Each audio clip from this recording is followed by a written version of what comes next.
ভাইয়া ভাইয়া হ্যাঁ পোজ দেন তো ছবি। পোজ, আরে আমি ছবির কথা বললে একটা কথা মনে পড়ে গেল, আমি তো ওই চীনে ফটোগ্রাফার ছিলাম। ওয়াও, তাই নাকি? হ্যাঁ ভাই একটা পোজ দেখান তো। পোজ না, হ্যাঁ ভাইয়া।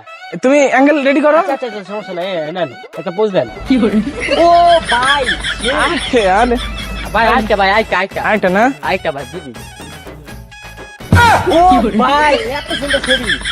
বললাম না আমি চাইনাতে যে ফটোগ্রাফার ছিলাম। ভাই ভাই আইটা। আরে তুমি ছোট ভাই মানুষ বলতেছো, ঠিক আছে সমস্যা নাই, ও সান লাগতেছে। ও আচ্ছা ভাই, একটা দেন, আইটা। আচ্ছা না, ও ভাই, দেখেছো? অস্থির হয়। আমার সময় নেই, ফোন দিয়েছে ভাই, ভাই, ওই চায়নার ওই প্রেসিডেন্ট ফোন দিয়েছে, তো তার সাথে একটা মিটিং এ বসতে হবে। আবার তুমি তুমি থাকো, তোমার সাথে আমি সন্ধ্যে দেখা করো আমার সাথে। আচ্ছা ভাই, আচ্ছা।